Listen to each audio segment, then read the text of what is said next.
ساعت 15:35 همه روز دانشی در من پدید آمد و به حد یقین همین است و چه زیباست. 2 نقطه.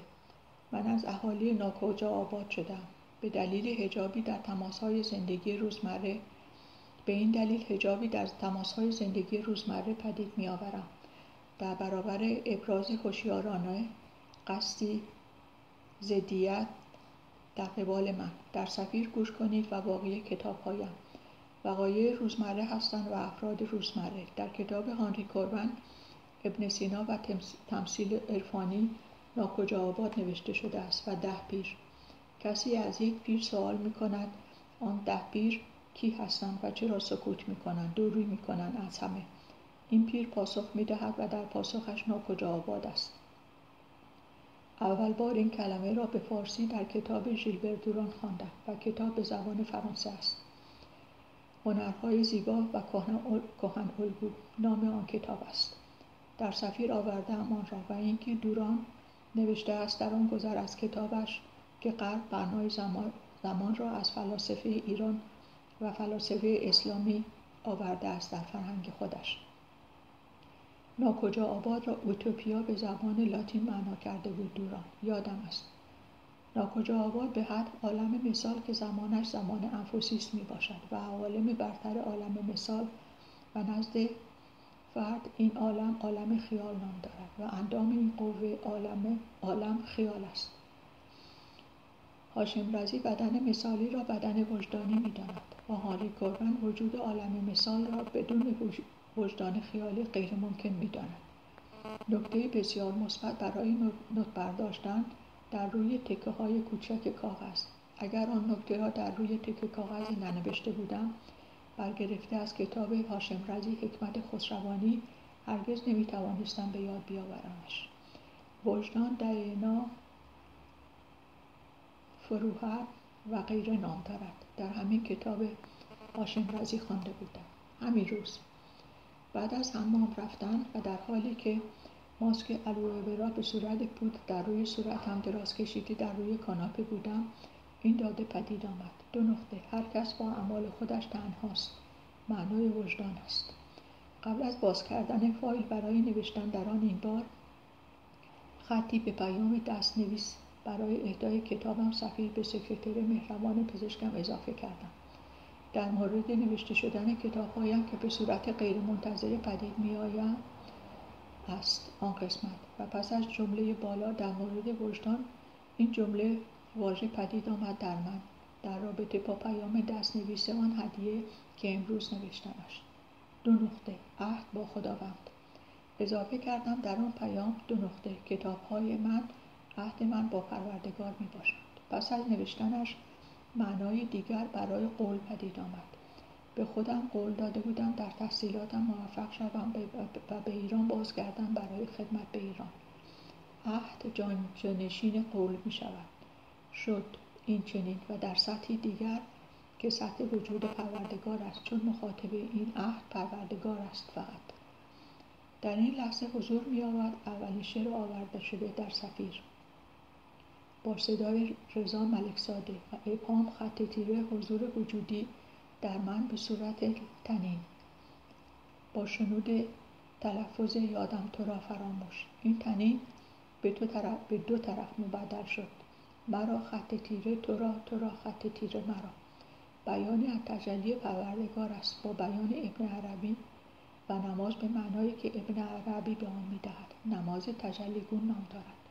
خدا انسان می شود و انسان خدا. مغلوب و غلبه‌گر وجود ندارد. آنها جایگاه خود را با یکدیگر تعویض می کنند. نمازخوان امام و به واژه باستانی ایران برای ترجمه این کلمه فرشته می شود. برای نمازی که فرشتگان خدا در پشت سر او با او نماز می گذارند. پیمان من با من 17 ساله عهدی بود که خداوند شنوای نزدیک واژه هانری کوربن آن را شنیده بود. 2 نقطه. خدا می شنود کسی را که ستایش می کند. سمع الله لمن حمده. یکی از اصطلاح‌های نوشته شده در کتاب‌های کوربن. غیر منتظره نوشته می شوند خطوط و چه زیباست. هدیه‌های امروز من از طرف پروردگار و پیامبرانش و مریم مادر عیسی مسیح. شنوای نزدیک چگونه با سادگی جایگاه خود را باز کرد، باز در گیومه در متن من، تا با زبان شهره زبان در گیومه بیان شود آن معنا در گیومه که کرمن با شنوای نزدیک بیان می‌دارد. شنوای نزدیک در گیومه. اما لحظات در حال نوشتن این کلمات آخرین آمد، این که معنا خداست. وقتی در صفیر نوشتم دیگری معناست. سمع الله لمن حمده. عظمت و جلال از آن پروردگار. ساعت 17:08. شنبه 26 مهر 99 ساعت 12:38 ظهر. برای تغییر پیام حساب کاربری تلگرامم آیلاین شدم. تغییر انجام شد به این صورت: ایران خورشیدی تابان دارد. کتاب‌های صوتی من بر پایه تجربه نفسانیم در یوتیوب. قبل از این پیام را داشت پروفایل تلگرامم: 2 ایران خورشیدی تابان دارد، دلپاس پیمان دارد تا جان دارد. کن فیکون. و قبل از این پیام را داشت: 2 کتاب نوشته خط تیره اشتراک می‌گذارم. اشتراک در گیومه برابر است با ایران. خدا 2 نترسید چرا که من با شما هستم. و لحظاتی بعد این پست را در یک کانال تلگرام خواندم. چیزی جز عالم مثال نیست این مکان صمیمی فرد، غیر قابل دسترسی برای دیگران، به معنی غیر قابل دخول. جستجوی من بود در دوره نوشتن آنچه متن دکترانم دارد. سپس تجربه نفسانیم به وقوع پیوست و از دنیا به عالم مرا صعود داد. آن پست کانال تلگرام این یکیست. 2 باید مکانی باشد، هر مکانی، چند حتی یک مکان خیالی، تا بتوانیم به آنجا برویم و از نو زاده شده برگردیم. کارلوس فوئنتس. و تمام کتاب‌هایم به فارسی که همچنین غیر منتظره نوشته می‌شوند پروسس پدید آمدن این مکان و زمانش را بیان می‌کنند. قبل از تغییر پیام حساب کاربریم در تلگرام، این تغییر را در پیام حساب کاربری اینستاگرامم انجام دادم. بار دیگر از دیشب بود که بر پایه تجربه نفسانیم را اضافه کردم. الهامی بود به دلیل نوشتن کامنت‌ها در پست‌های دکتر ابراهیم میساق، از جمله برای پست‌هایی که در آن سوال می‌کنند نظر شما چیست، و کامنت‌های من رجوع‌های مجدد و مختلف به تجربه نفسانیم است. اشتراک را برداشتم از پیام حسابم در اینستاگرام، چون اشتراکی در زندگی روزمره‌ام در روی خاک ایران طی 4 سال و نیمی که از بازگشتم فرانسه می‌گذرد، با افراد از اقوام گرفته تا افراد دیگر وجود ندارد. فقط ضدیت محض است. شر. مخاطبم پروردگار است و روح ایران، وجدان، خط تیره و غار ایران، نه افراد. این ضدیت بیان شد باز هم توسط یک مرد در 5 کلمه به دلیل چند کامنت من برای پست بردیا در اینستاگرام. پاسخش را دادم بدون کلیک کردن در روی نامش. بعد دیدم درست در زیر پیامش با کلیک کردن در روی نام من قرار دارد پاسخم به او که پاسخی است به تمامی افراد نظیرش. نفهم‌ها چون بی‌وقار هستند.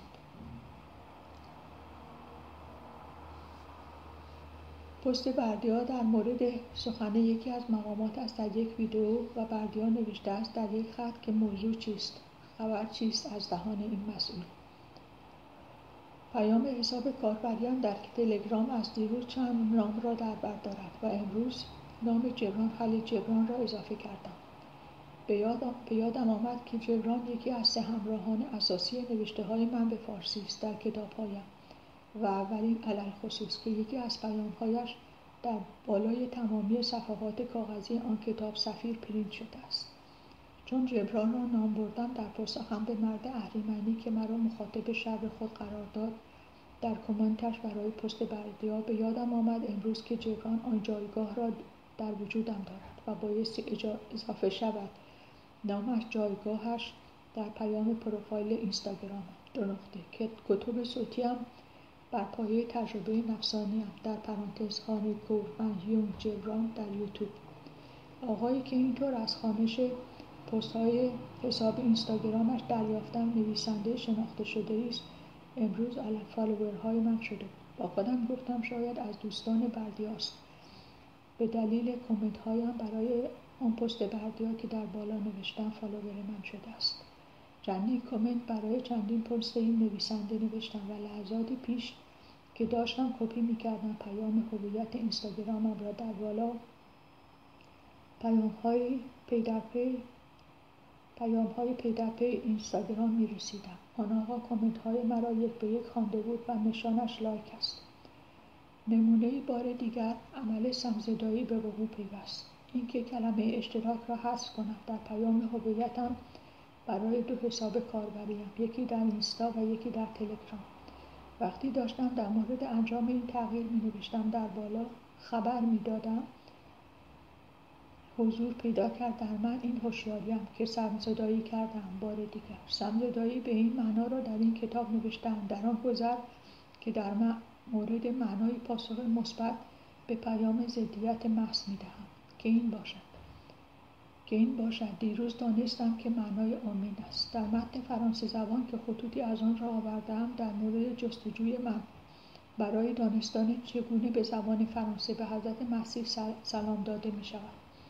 پاسخ گوگل پستی در فیسبوک را انتخاب کردم. خواستم کامنت هایم را برای پست های آن نویسنده را بخوانم.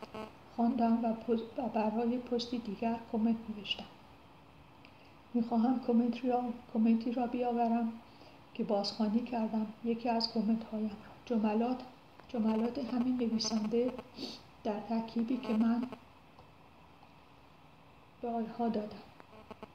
راه خویش را می‌گشاید بیان که بخواهد دست مرا ببندد.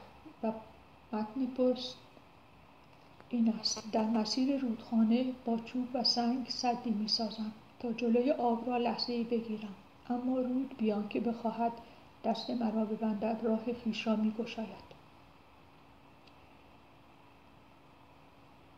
همین روز و ساعت 14:20 با خودم گفتم ننویسمش، چون در سفیر نوشته شده است و در کتاب دومم سمزدایی، ولی به این صورت می‌نویسمش. 2 غسل تعمید داده شدم. تأیید می‌کنم بار دیگر و این بار با استفاده از واژه‌ای که پدیدار آمد در حین نوشته شدن کتاب دومم: سمزدایی کردن من، سمزدایی شدن محیط. تجربه نفسانی من یک غسل تعمید سمزدایی بود که ادامه دارد روندش به صورت جزء در زندگی روزمره‌ام. اگر بخواهم آن تجربه را کل بنامم، کل به تعداد بی‌نهایت تنین‌هایش به عنوان معناهایش.